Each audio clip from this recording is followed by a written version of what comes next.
at mga nanonood at nakikinig. Magandang umaga po. All right, a lot of confusion for ordinary Filipinos. You issued Executive Order 42 declaring face shields are non-mandatory. And here's Secretary Roque saying it's null and void. And here's the DILG saying you can issue this order. Ang tanong ng ordinaryong tao, ano ba talaga? Well, I respect the opinion of attorney spokesperson Harry Roque. I think he knows the law better than me. And it's very clear under Section 16 of the Local Government Code, the power is vested to the local chief executive with regard to the general welfare of our people. It's basic, no? Yung control and supervision na sinasabi niya is two different matter, no? Ayoko naman siyang pangunahan at hindi naman ako dalubhasa sa batas, but control is different from supervision. While it is true that under existing laws, the president has supervision over local chief executive. Pero magkaiba ang meaning no, sa Philippine Administrative Code, yung control and supervision. So he has control over the secretaries and the militaries, no? But supervision and for the local government unit. Now, totoo po yun. In fact, there are many ordinances, laws that are being questioned before the court, like declaratory relief are being asked before the court in any ordinances that contradicts existing laws in national level. But for this time, no, maliwanag naman yung kapakanan ng tao. Sa amin naman kaming mga local government yung hinaing lang naman ng tao yung aming dinidinig. That's the purpose of government. Tao muna. So this means, Mayor Isko, that you still will stick to your executive order that as of today, face shield... It's being implemented since yesterday. The moment I sign it, we distribute it to respective agencies, especially the enforcement unit, not to apprehend and penalize anybody who is not wearing face shield in public, except for under the Executive Order number 42 is yung mga medical institution or clinics. And you don't see this, Mayor, as a defiance. No, it's not just a practice of power, no, within our territorial jurisdiction, as stated and mandated by law. When Secretary Roque said yesterday, I'll read the statement. This is a question I'll ask all mayors. He said, specifically mayors, they are under the control and supervision of the president. They must follow the chain of command.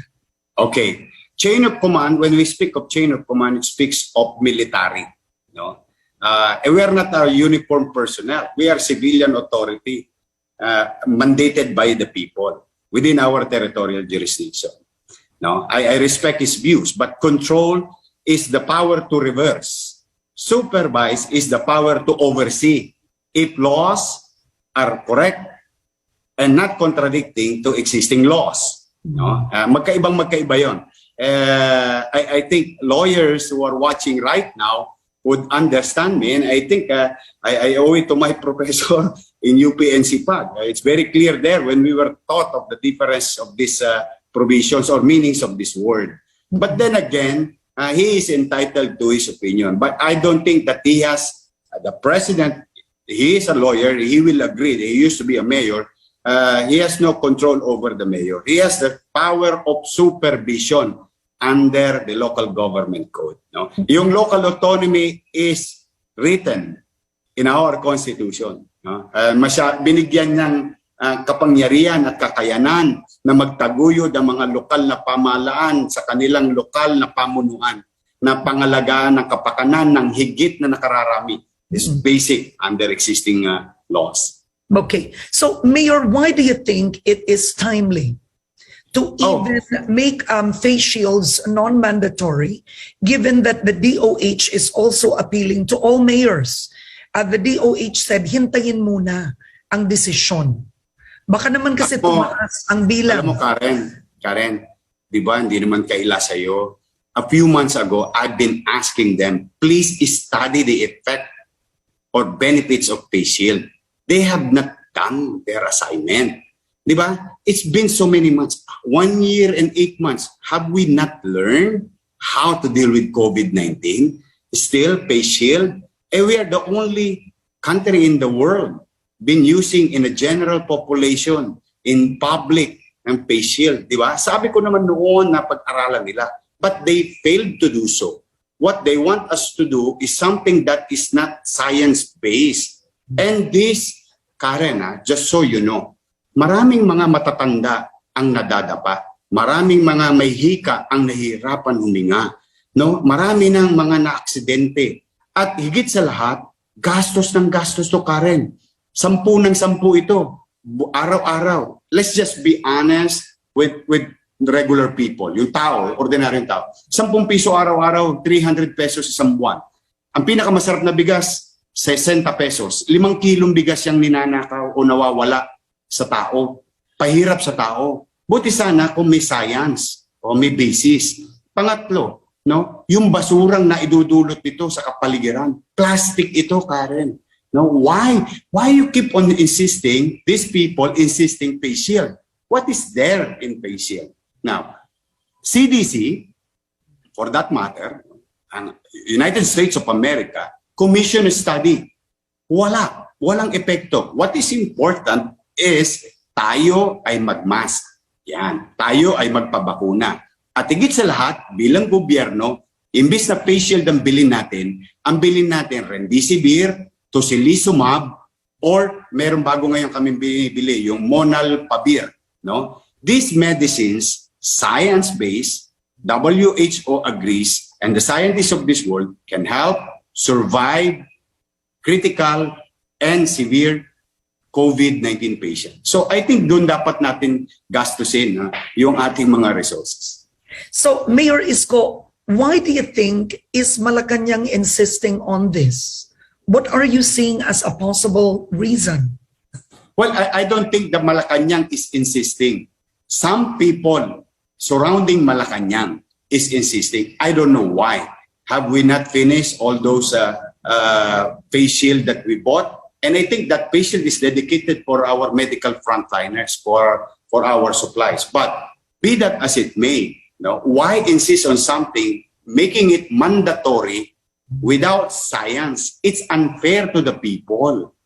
Alam mo yung, wala na nga, kailangan magkaroon tayo ng direksyon. Kailangan naman, Karen, magkaroon naman ng porbetsyo ang tao. Nagpabakuna na ang tao Di ba?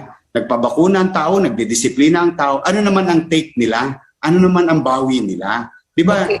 Yung is just one thing, di ba? Yung maramdaman nila na, okay, dinidinig naman pala kami ng gobyerno. Sumusunod naman ng tao. Second, in Metro Manila, I think Mayor Zamora will be with you in a while, no? In Metro Manila, nagawa na namin yung dapat namin gawin ayon sa inuutos nila. In fact, in the case of City of Manila, 132% first dose, 122% second dose. We went beyond what is being asked from us. 70% lang in September, but now we have vaccinated more than our population because Manila, open policy. No, we vaccinate everyone. That includes our neighboring provinces, as far as Pangasinan and as far as Lucena in the south, pumupunta sa Maynila. And we are grateful to them that they trust the City of Manila. They come here and get vaccinated. Vaccination is the solution. Protection, added protection is the solution. Then reinforcing our medical facility and buying particular medicines that scientists and doctors and specialists agrees with those particular brand or product na nakatutulong to survive. I think kung doon tayo, then pupunta na tayo doon sa bagong approach, which is what we've been doing since day one in Manila, life and livelihood. We must learn how to live with COVID-19 and go back to work safely because COVID will stay. COVID will stay next year, maybe a year after. But then again, we must accelerate vaccination. And in the case of City of Manila, out of 58,000 pre-registered in the 12 to 17 years old, In 11 days alone, 29,000 were vaccinated, 12 to 17. This is the right direction.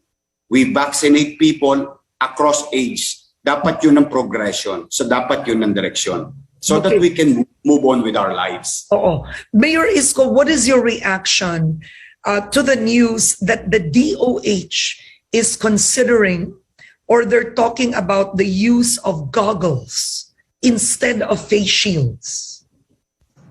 Really? They said that? Really? It's in the news. I just read it the other day. Naghahanap naman sila ng gastusin sa tao. What they should do, tell us as an ordinary citizen, you, Karen, me, Mayor Zamora, your staff, and the people who are watching, the right agency, in this case, DOH, would tell us scientifically, pag sinuot nyo to, ito ang percentage ng protection. Without it, you cannot just ask people to continue to spend on something that is not viable, that is not feasible, and that is not helpful. Because you have to understand the economic situation of our people. Hirap na ang tao. Mas mahal yung goggles. Do they have any idea of what they're doing? Or they just want an easy job? Hindi, padala mo na yan. Basta i-require mo na lang yan. Ganun na lang ba ang paggogobyerno? I don't think so. I will not agree with that until proven otherwise by science. Show us the data. Show us scientific study.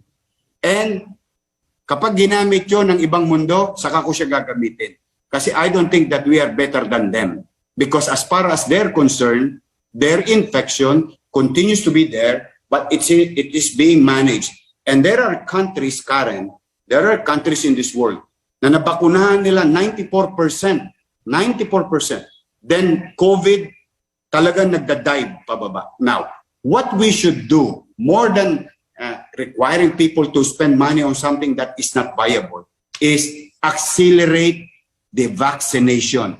Let's go to the provinces. Let those cities, like City of Manila or other cities like in Metro Manila, who already fulfilled X number, X percentage, achieve already particular average that may be safe, na tumulong sa probinsya. Kasi they need medical frontliners there to vaccinate because that's the only way. And in fact, in fairness to the national government, we have so much vaccines available. And the best way to do it, the best directions that we should pursue is to vaccinate and convince our people to get vaccinated.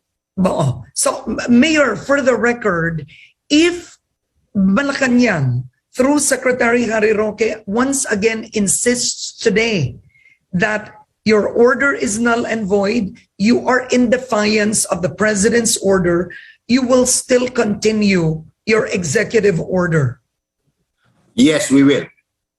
We will because under existing laws, RA 7160, we are empowered by those provisions to protect the interests of our people. So let it be that way. Now, if they're not happy, they can go to court and ask for declaratory relief. I don't want to teach them what to do, but we need to do what we have to do as mayors. We need to protect the interests of our people. In this case, without science arguing with our decisions, I can only speak for myself as City Mayor of Manila, will stay. And we will pursue that is for our people. Okay, my question is, what about private establishments in Manila?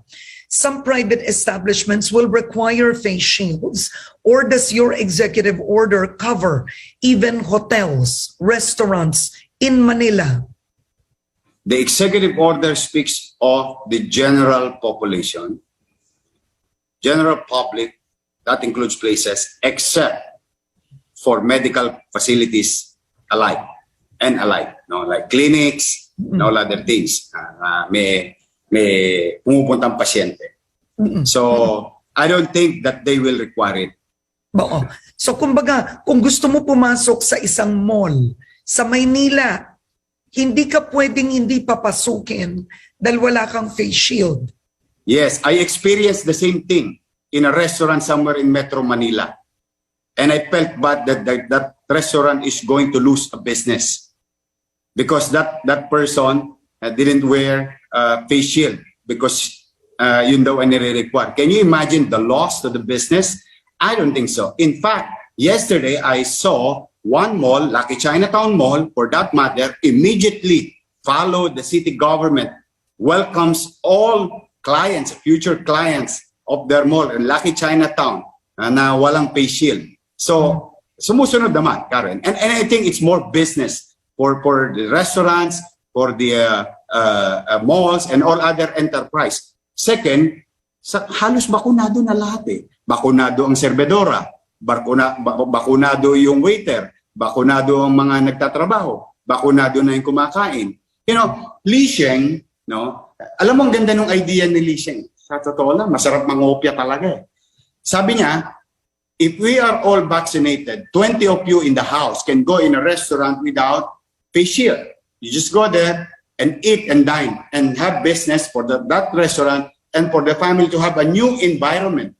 Because we need to send our kids to school. Malaki na ang epekto emotionally, psychologically ng bata. Yeah. Kulong na sila.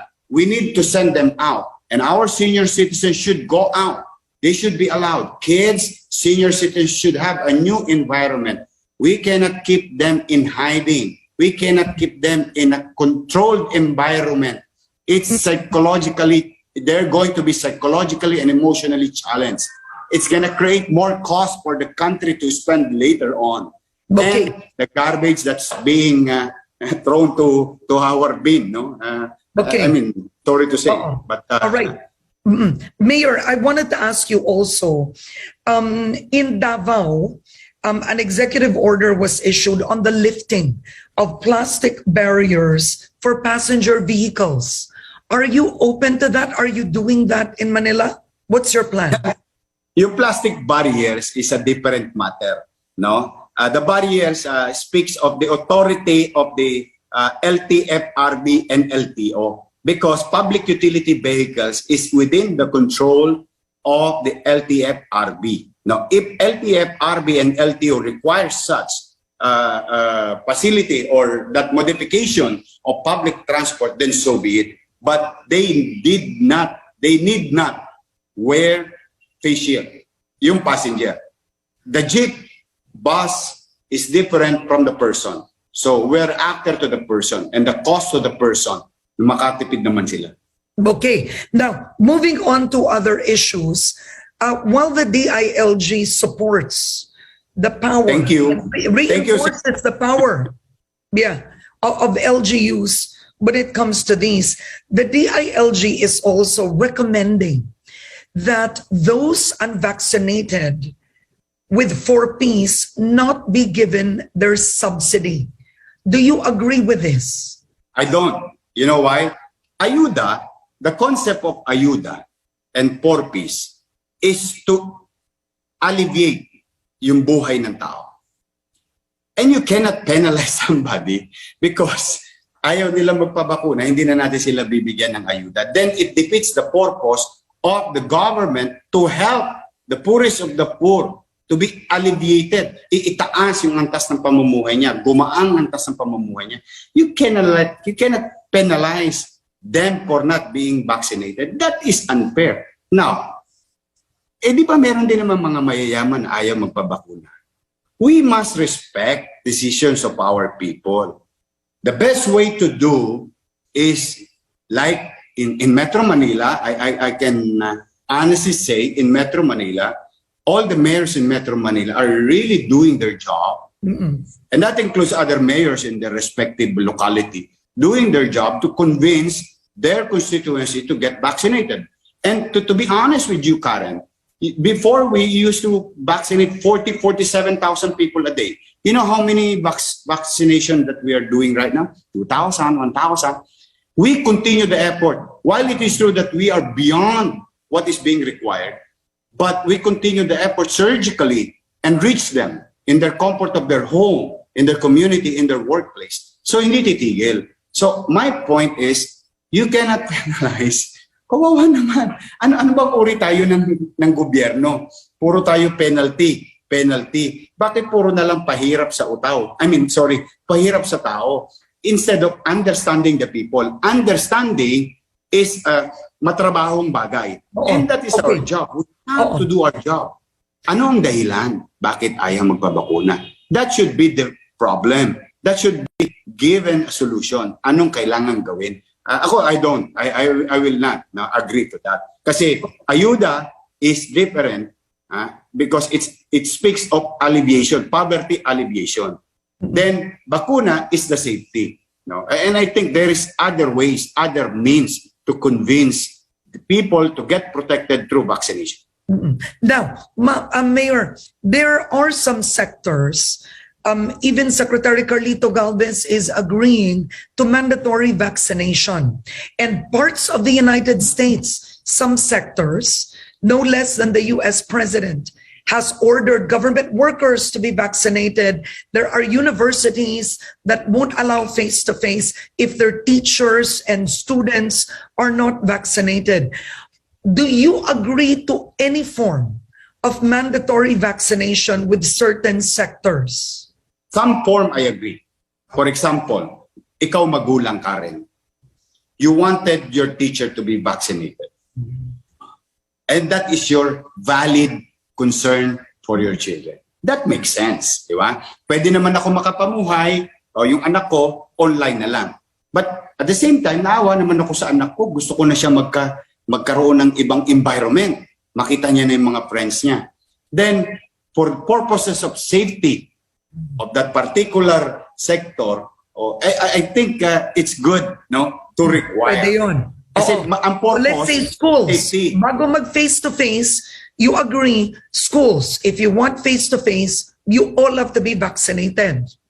And create a facility, equipment, tools that will continue to protect the teachers, the school workers, and the students, which what we did about almost a month ago.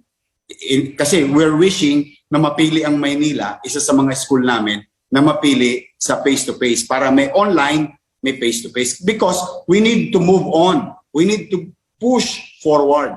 Because we cannot stagnate. We cannot hibernate. Because people are affected emotionally and psychologically, especially the kids nowadays. Alam na natin yon bilang magulang. So, kung merong kinakailangan, then so be it. Yes, I agree on that aspect because it speaks of safety. Valid issue.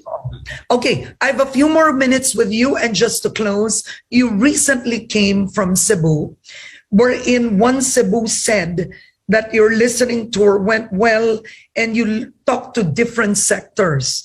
Maraming kandidato, of course, who want the endorsement of one Cebu. What did you discuss with Governor Gwen? Ay, humingi ako ng tulong. Of course, typical na kandidato, humingi ako ng tulong sa ating gobernador, kay Governor Gwen, sa mga mayor, board member, kay Congressman PJ, sa mga congressman. At the same time, sana matulungan nga nila ako. I'm wishing for that. I need a lot of help, Karen. You know that. Pero tinulungan din naman nila ako. Sabi ko, Gov Gwen, pupunta ako sa mga bayan-bayan, sa tourism hub, sa industry, yung mga probinsya, far-flung areas, because I really wanted to survey the people. Survey their concerns, inaing, dreams and aspiration. That's why, Karen, a few weeks ago with our listening tour in Luzon and other areas, nakita mo, naka-create ako ng first economic plan. Yun yung sinabi ko na 50% tax cuts sa petrolyo and 50% tax cut sa kuryente. Simply because ito yung hinaing ng tao. And in fact, Karen, pinagtibay pa yung konsepto natin. Ngayon sa Kongreso, there is, I think, 4 Congressman proposal Joey na yata. Salceda. No less than Congressman Joey Salceda filed a bill asking for a 50% tax cut. See, exactly. It makes sense now to listen to people. And I will continue to go around and listening tour because that's the way to do it. I am a highly urbanized boy from Manila. But if I'm going to take the lead for the country, I need to know what's in their mind, what's their aspirations, anong dream nila, anong hinaing nila, anong kailangan nila. Tingnan mo meron ako isang natutunan, Karen, and I'll share it to you first, quickly. You know the bridge, the Cordova Bridge, the new bridge? I'm familiar. Yeah. It was done by local government. A PPP done by local government and done only in 3 years. The speed of time under pandemic, local government. So if we can empower more local government units to connect 7,100 islands, then imagine the economic improvement in the Parplang area. Then we cannot now umasa sa Metro Manila alone as our economic driver. If we can create more Metro Manila in respective islands of our country, then so be it. May awa ang Diyos. All right. Thank you so much, Manila Mayor Isko Moreno. But Thank you, Karen. One thing is clear. Yeah, but one thing is clear: non-mandatory face shields in Manila stays. That's yes, since yesterday and today and tomorrow. On that note, Manila Mayor Isko Moreno, thank you for joining me this morning. We're gonna take a